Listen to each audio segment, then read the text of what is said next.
오늘은 어깨 사이에 있게 하시고 라는 제목으로 말씀 전하겠습니다. 호저라는 동물이 있습니다. 고슴도치처럼 온몸에 가시가 삐쭉삐쭉 돋아나 있습니다. 그렇기 때문에 호저는 무리 생활을 하기가 어렵습니다. 같이 이제 섞여서 다니다 보면은 이제 뭐 서로 가시에 찔리고 또 찌르고 이제 그런 일이 있겠죠. 그래서 이제 단독 생활을 합니다. 근데 단독 생활을 하니까 이제 외롭겠죠. 그래서 이제 친구를 찾아서 또 같이 또 동행하기도 하는데, 그러면 또 가시에 찔리고, 그러면 또 이제 혼자서 또 단독 생활을 하고, 외로우면 또 친구를 만들었다가 또 찔리고, 또 이제 그게 힘들면은 또 단독 생활하고, 이게 평생 그런 패턴이 반복된다고 합니다. 사실 이제 우리의 삶에도 이런 모습이 있습니다. 우리가 어떤 사람을 만나서 마음을 열고 믿고 신뢰합니다. 그러면 그 신뢰와 믿음을 100% 이제 충족시켜주면 좋은데, 사실 사람이 불완전하잖아요. 그렇기 때문에 실망이 되는 부분도 있고 또 상처가 되는 부분도 생깁니다. 그럼 이제 마음을 닫죠. 마음을 닫으면 또 외롭습니다. 외로우니까 또 나중에 시간이 지나면 또 다른 누군가에게 마음을 엽니다. 그러면 또 그것 때문에 상처를 입기도 하고 실망을 하기도 합니다. 그러면 이제 혼자가 되죠. 이게 이제 계속해서 반복된다는 거죠. 이렇게 보면 우리 삶에도 호저와 같은 부분이 있습니다. 오늘 읽은 성경을 보면 모세가 그의 인생을 마무리하면서 이스라엘 12지파들을 축복해 주는 장면이 나옵니다. 모세는 출애굽의 영웅이었지만 가나안 땅에 들어갈 수는 없었습니다. 왜냐하면 가나안 정복은 후계자인 여호수아의 몫이기 때문입니다. 모세는 12지파를 하나님 앞에 올려드리면서 축복합니다. 오늘 읽은 본문은 그 중에서도 베냐민 지파에 대한 기도문입니다.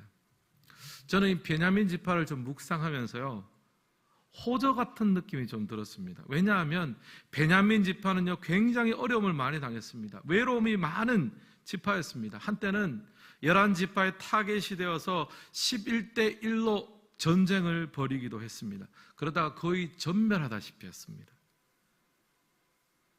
베냐민은요 외롭고 약하고 고독한 지파였습니다. 호저와 같은 지파였습니다. 창세기에 보면 이 야곱이 베냐민에 대해서 예언적인 기도를 하는 장면이 나오는데요. 창세기 49장 27절 우리 같이 한번 읽겠습니다.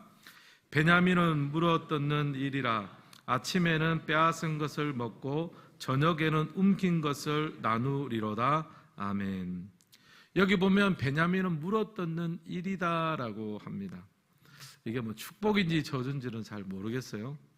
하지만 그만큼 이 베냐민 지파가 살아갈 삶이 평탄지 않다는 거죠. 물어뜯는 일이처럼 때로는 호저처럼 생존하기 위해서 비록 상처를 받더라도 그러나 힘겨운 투쟁을 감당하고 거기서 승리해야 살아갈 수 있는 그런 팍팍한 삶을 살게 될 것이다 라고 이야기를 했습니다. 여러분, 우리 인생도 마찬가지입니다. 움켜쥐고 물어뜯는 일이가 되지 않으면 살아남기 어려운 것이 이 세상입니다. 생존 경쟁을 누가 피해갈 수 있겠습니까? 또 우리의 인간관계 속에서도 한편 마음을 열고 다가가면 너무 아름다운 관계가 형성이 되면 좋겠지만, 그러나 다가가면 가까이 가면 갈수록 사람에게는 뭐가 있습니까? 죄성이 있고 욕심이 있는 거예요. 아무리 서로 잘해주려고 해도 나의 죄성의 가시에 상대방이 찔리고 상대방의 죄성의 가시에 우리가 찔립니다. 함께 하자니 힘겹고 홀로 있자니 외롭습니다. 호저와 같은 인생이죠. 이런 베냐민 지파를 향해서 하나님은 새로운 메시지를 주십니다. 새로운 비전을 허락하십니다. 오늘 예배 드리시는 모든 성도님들이 동일한 은혜가 넘쳐날 수 있기를 주님의 이름으로 축원합니다. 이런 관점으로 오늘 말씀을 보면서 베냐민에게 베푸신 하나님의 은혜를 세 가지로 한번 정리해 보았습니다. 첫 번째, 베냐민에게 베푸신 하나님의 은혜는요, 하나님께 사랑받는 자의 정체성을 허락해 주셨습니다. 1번 함께 읽겠습니다. 사랑받는 자의 정체성. 우리 12절도 함께 읽겠습니다. 베냐민에 대하여는 일렀으되 여호와의 사랑을 입은 자는 그 곁에 안전히 살리로다. 여호와께서 그를 날이 마치도록 보호하시고 그를 자기 어깨 사이에 있게 하시리로다. 아멘. 여기 보면 모세는 베냐민을 어떻게 표현하고 있습니까? 여호와의 사랑을 입은 자다라고 표현합니다. 한글 새번역에서는 좀 더 직접적으로 번역을 하고 있습니다. 주님께서 사랑하시는 베냐민은, 그러니까 한마디로 하나님이 베냐민을 사랑하신다는 거예요. 사실 12지파 중에 하나로서의 베냐민 지파의 행적은 순탄치 않았습니다. 사사기의 마지막에 보면 베냐민 지파가 11지파와 싸우는 내전이 일어납니다. 거기서 베냐민 지파가 다 거의 몰살을 당하고 겨우 600여 명만 살아남았습니다. 그만큼 힘겨운 시간을 보냈다는 거죠. 그런데 지금 물론 예언적인 말씀이긴 하지만 여호와의 사랑을 입은 자다라고 말하니까 이게 좀 언밸런스하지 않습니까? 여러분, 만약 우리가 큰 병에 걸리고 어떤 사고를 당했어요. 그런데 어떤 사람이 와서 당신은 하나님께 사랑받은 자입니다. 안 그래도 힘들어 죽겠는데, 좀 상황을 보고 분위기 파악을 하고 말해야 되지 않습니까? 이런 말이 마음속에 딱 나오잖아요. 건강하고 튼튼하고 일이 잘 될 때 당신은 하나님께 사랑받은 자입니다. 그러면 아멘 그러면서 바로 받는 것은 쉽습니다. 근데 호저처럼, 베냐민처럼 힘겹고 외롭고 어려운데 당신은 하나님의 사랑받는 자입니다, 이런 말을 하면 잘 와닿질 않습니다. 우리도 청년들 같은 경우에는 자꾸 이렇게 시험에 떨어지고 취업의 문이 자꾸 좁혀지는데 하는 일마다 잘 안 되는데 당신은 하나님의 사랑받는 자녀입니다 그러면 감사합니다, 겉은 그럴지 몰라도 속으로는 부글부글 할 수 있습니다. 여러분, 유다지파라든지 요셉지파처럼 누가 봐도 강성하고 누가 봐도 인구도 많고 누가 봐도 튼튼한 지파에게 당신은 여호와의 사랑을 받은 지파입니다 말하면 수긍이 가능한데, 이렇게 약하고 괴롭고 연약한 베냐민에게 당신은 하나님의 사랑받은 자입니다라고 하니까 이게 받아들이기가 쉽지 않은 거예요. 근데 여러분 기억하십시오. 하나님은 진심이었습니다. 네가 지금 약하지? 네가 지금 힘들지? 그러나 꼭 기억하렴. 내가 너를 사랑한단다. 사랑하는 성도 여러분, 하나님의 사랑은 눈에 보이지 않는 현실이나 상황만으로 판단할 수 없습니다. 당장 내 눈에 보이는 건강이 약해지고 내가 하는 일이 잘 안 풀린다고 해서 하나님이 나를 사랑하지 않는 것은 아닙니다. 하나님은 강성한 지파도 사랑하지만 약한 지파도 사랑하십니다. 10손가락을 깨물어서 안 아픈 손가락이 없습니다.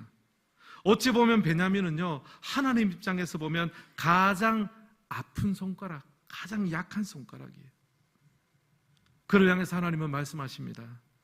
여호와의 사랑을 입은 자여, 내가 너를 기억하노라, 내가 너를 사랑하노라 말씀하세요. 찬송가 563장 3절은 주님의 사랑에 대해서 이렇게 찬양합니다. 내가 연약할수록 더욱 귀히 여기사 높은 보좌 위에서 낮은 나를 보시네. 날 사랑하심, 날 사랑하심, 날 사랑하심 성경에 쓰였네. 여러분, 주님의 사랑은 어떠합니까? 내가 연약할수록 더욱 귀히 여기십니다. 이것이 하나님의 사랑의 특징입니다. 또 하나님은 높은 보좌 위에서 가만히 계시는 분이 아닙니다. 그 높은 보좌 위에서 낮은 나를 보십니다. 하나님의 사랑은 내리사랑입니다. 우리가 그 하나님의 사랑을 경험하면 우리가 찬양합니다. 하나님께서 날 사랑하십니다. 날 사랑하심, 날 사랑하심. 나는 하나님의 사랑받는 자녀입니다. 이 고백이 힘든 이 세상을 살아갈 수 있는 영적인 능력이 될 줄을 믿습니다. 우리 교회는 행복한 모임이 있습니다. 매주 목요일 오전 10시에 모이는데요, 70세 이상 성도님들이 모입니다. 함께 모여서 예배도 드리고 취미 활동도 합니다. 또 교회에서 정성스럽게 점심 식사도 대접해 드립니다. 근데 여러분, 요즘 70세는요 꼭 청년 같습니다. 여러분, 제가 행복한 모임에 가면요, 내가 청년부에 왔는지 정정하세요. 또 그 모임을 해서 우리 교사들과 스태프들도 굉장히 일찍 나와서 준비합니다. 또 식사도 봉사자들이 미리미리 준비합니다. 장을 미리 보고 기쁨으로 음식을 마련합니다. 저도 웬만한 긴급한 일이 아니면 그 모임에 참석해서 오시는 분들에게 인사를 합니다. 맞이합니다. 지난 목요일도 예배실 앞에서 서서 한 분 한 분 인사를 드렸는데 그때 갑자기 한 분이 제 앞으로 다가오셨습니다. 목사님 안녕하세요. 한 가지 궁금한 점이 있습니다. 그러는 거예요. 네, 말씀하세요. 그러니까 목사님, 행복한 모임이라는 이름은 누가 지었습니까? 묻는 거예요. 그래서 제가 원래는 노인대학이었는데 제가 와서 여기 오시는 분들 다 행복하시라고 행복한 모임이라고 이름을 바꾸었습니다. 그러니까 그분이 딱 맞장구를 치시는 거예요. 목사님 이름 너무 잘 지은 것 같아요. 여기 오면 너무 행복합니다. 맞아주시는 분들도 너무 따뜻하고 친절하고요. 모든 활동들이 너무 즐겁습니다. 진짜 행복한 모임 맞습니다. 이름 너무 잘 지었습니다. 그래요. 그 말을 듣고 나니까 제 마음도 참 따뜻하고 감사했습니다. 행복한 모임에 오시는 분들은 70세 이상입니다. 물론 몸이 약해지는 분도 계세요. 근데 여러분, 하나님은 어떤 분입니까? 내가 연약할수록 더욱 귀히 여기시는 분입니다. 우리의 연약함을 하나님께서 방치하시는 것이 아니라 하나님의 귀한 사랑으로 우리의 삶을 채워주시는 줄 믿습니다. 우리의 약함을 능히 채울 수 있는 하나님의 사랑이 우리 가운데 부어진다면, 내가 좀 부족하고 내가 좀 연약해도 우리는 여전히 하나님의 사랑 안에서 행복할 수 있습니다. 사랑하는 성도 여러분, 이제 연말을 맞이하고 있습니다. 여러분 반드시 기억하십시오. 하나님은 우리를 사랑하십니다. 우리는 연약할수록, 우리는 부족할수록 여러 가지 어려움 가운데 있을지라도 하나님의 넘치시는 능력과 사랑이 오늘 우리의 삶을 붙들고 계시다면 우리는 하나님 앞에서 행복한 삶을 살게 될 줄을 믿습니다. 옆 사람에게 이렇게 인사하겠습니다. 하나님이 당신을 사랑하십니다. 두 번째, 베냐민에게 베푸신 하나님의 은혜는요, 주님 가까이에 자리 잡을 수 있도록 도와주셨습니다. 2번 함께 읽겠습니다. 주님 가까이에 자리 잡기. 12절 우리 다시 한번 같이 읽겠습니다. 베냐민에 대하여는 일렀으되 여호와의 사랑을 입은 자는 그 곁에 안전히 살리로다. 여호와께서 그를 날이 마치도록 보호하시고 그를 자기 어깨 사이에 있게 하시리로다. 아멘. 여기 보면 하나님의 사랑을 입은 자는요, 그 곁에 안전히 살리로다라고 합니다. 하나님은 자신의 사랑을 어떻게 표현합니까? 내 곁에 가까이 두시는 걸로 표현을 하는 거예요. 내 곁에 안전히 살리로다. 여러분, 또 주님 곁에 산다는 말은 우리가 하나님과 동행한다라는 말로 이야기할 수도 있습니다.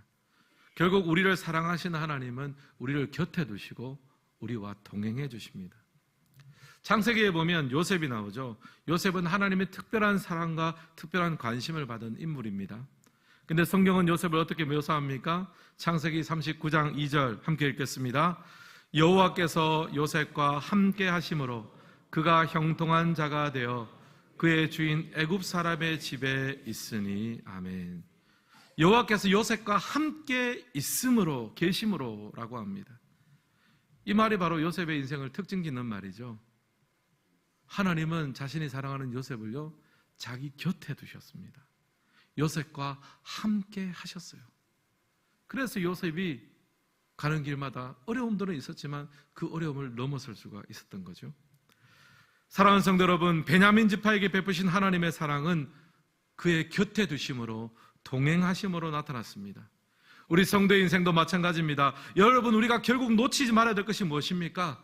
하나님과 동행하는 것, 하나님 곁에 사는 것, 하나님을 내 인생의 동반자로 삼는 것, 이게 사실은 우리의 삶에 제일 중요한 거예요.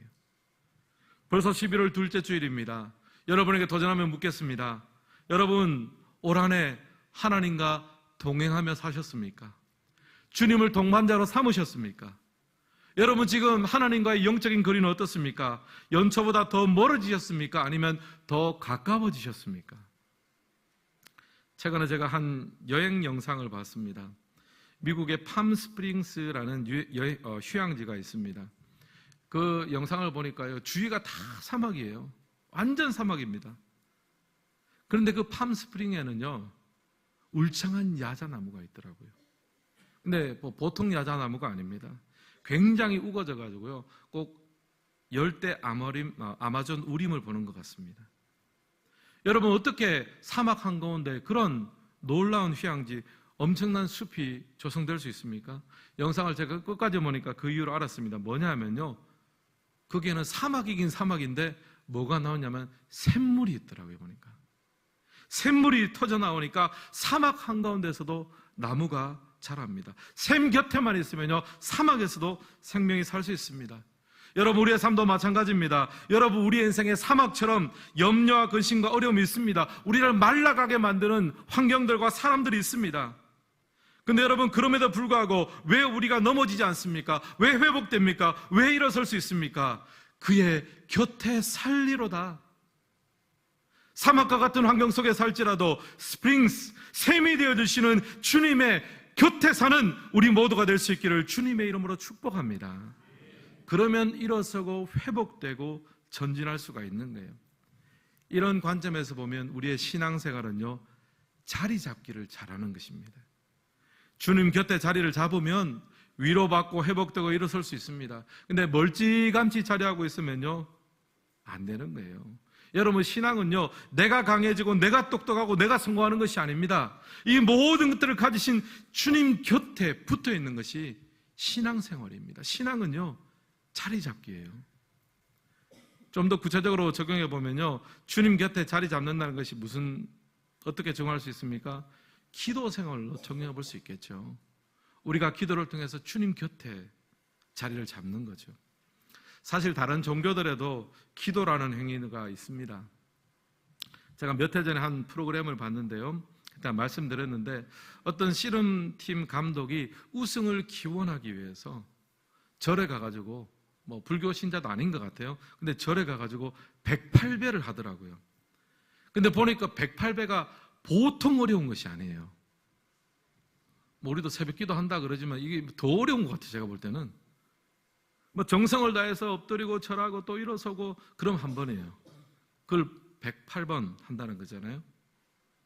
근데 불교뿐 아니라 여러분, 옛날에 우리 어머니들이 정화수를 떠다놓고 달을 보면서 빌며 기도했잖아요. 기도는요, 인간에게서 찾아볼 수 있는 보편적인 현상입니다. 근데 기독교의 그러면 기도가 뭐가 다르냐? 여러분, 기독교의 기도는요, 기도의 대상이 되시는 하나님과 교제하는 것이 특징입니다. 불교에서의 기도는요, 기도하면서 부처와 교제하지 않습니다. 정성을 다하지만 자기의 원함을, 자기의 소원을 빌 뿐입니다.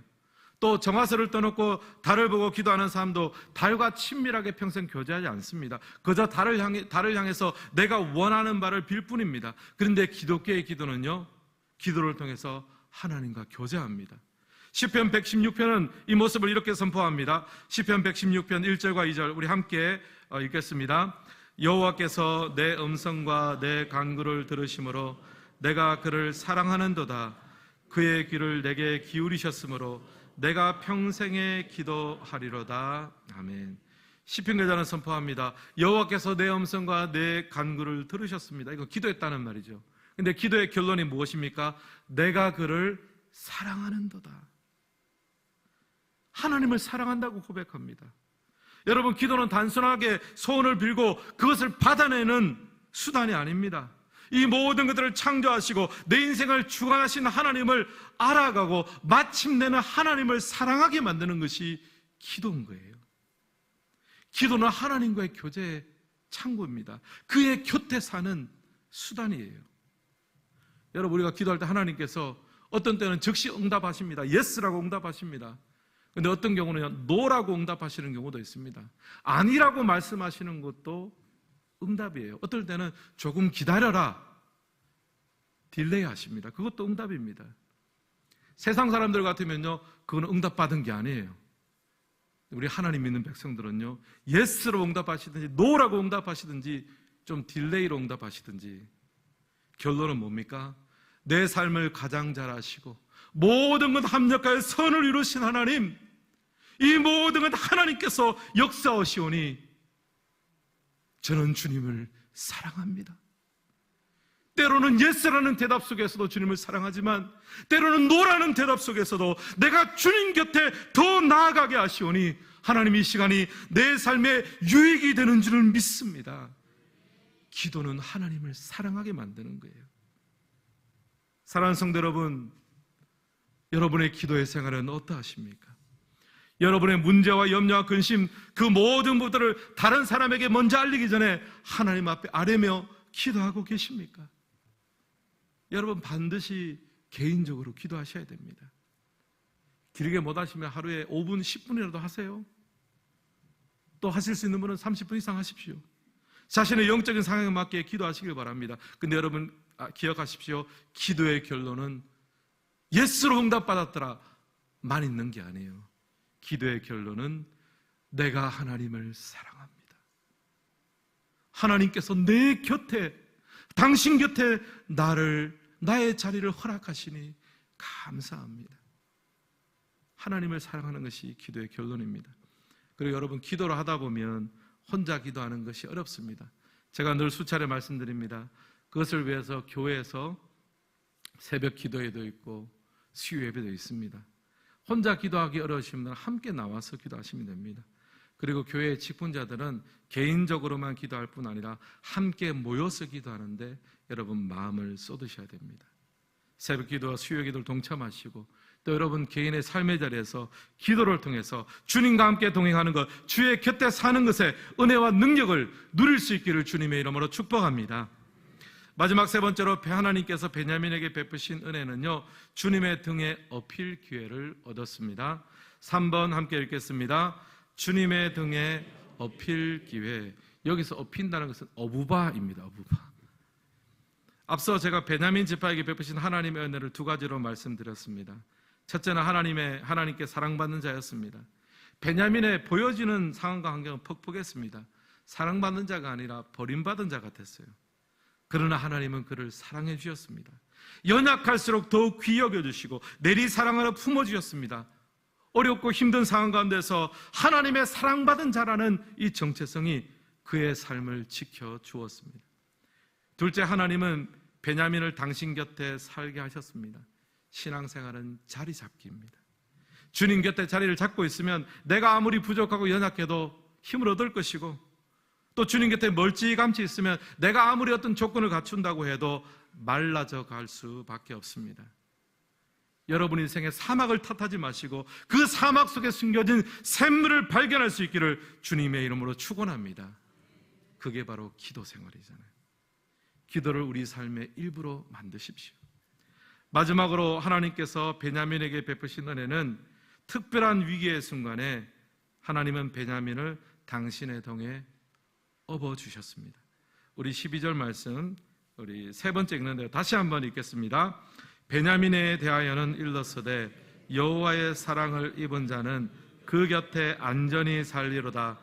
여호와께서 그를 날이 마치도록 보호하시고 그를 자기 어깨 사이에 있게 하시리로다. 아멘. 여기 보면 하나님의 보호를 이렇게 표현합니다. 그를 자기 어깨 사이에 있게 하시리로다. 여러분, 어깨 사이에 있게 하겠다. 이 말이 어떤 말입니까? 세 번역은 다음과 같이 직설적으로 표현합니다. 베냐민은 주님의 등에 업혀서 산다. 분명히 이해가 되시죠?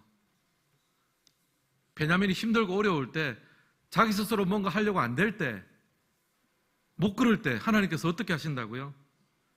주님께서 베냐민 지파를 등에 업어주셨다는 거예요. 또 성경을 찾아보니까 하나님의 등에 업혔다는 구절이 또 하나 나오더라고요. 출애굽기 19장 4절 말씀을 같이 한번 읽겠습니다. 내가 애굽 사람에게 어떻게 행하였음과 내가 어떻게 독수리 날개로 너희를 업어 내게로 인도하였음을 너희가 보았느니라. 아멘. 지금 이 구절은 이제 출애굽을 하고 난 다음에 시내산에서 주신 말씀입니다. 하나님께서 어떻게 너희를 출애굽시켰느냐, 10가지 재앙을 통해서 너희를 기적적으로 구해냈고, 그리고 홍해를 가르셔서 바다에 길을 내셔서 너희를 여기까지 업어서 인도했다, 그 말씀을 합니다. 여러분, 이런 관점에서 성경을 보니까요, 업혀서 신앙생활하는 사람이 굉장히 많아요. 여러분, 베냐민 지파 다시 돌아가 볼까요? 베냐민 지파가요 굉장히 어려움을 많이 겪었는데, 뭐 11대 1로 11지파하고 싸우다가 600명밖에 안 남았잖아요. 정말 힘들고 어려웠는데, 여러분, 이스라엘 나라의 1대 왕이 누군지 아십니까? 사울왕이잖아요. 사울왕이 어느 지파입니까? 베냐민 지파예요. 원래 그러면 안 되는 거거든요. 베냐민 지파에서 왕이 나올 수가 없습니다. 근데 하나님은 베냐민을 기억하여 주시고 가장 약하고 가장 실패하고 그냥 12지파 중에 하나 이름만 불러줘도 그냥 감지덕지할 수밖에 없는 그 베냐민 지파에서 영광스럽게 일대 왕을 세워주셨습니다. 하나님께서 등에 업어서 키워주신 거죠. 또 구약 성경에 보면 야곱이 나오잖아요. 야곱이 약복 강가를 건널 수가 없었습니다. 이제 건너면 형을 만나고 형한테 이제 했는 잘못이 있으니까 형 만나면 죽을 것만 같아요. 그때 하나님께서 야곱을 설득합니다. 야곱은 하나님 저는 이 강을 건널 수 없습니다. 이제는 이 강 건너면 저는 죽고 말 거예요. 그러니까 하나님께서 아니다. 내가 너를 살려줄게. 형의 저 혈기등등한 속에서도 너를 살려주고 이 강을 건너서도 내가 너와 함께 할 것이다. 하나님께서는 야곱을 등에 업고 약복강을 건너셨습니다. 오늘 여러분의 인생을 생각해 보십시오.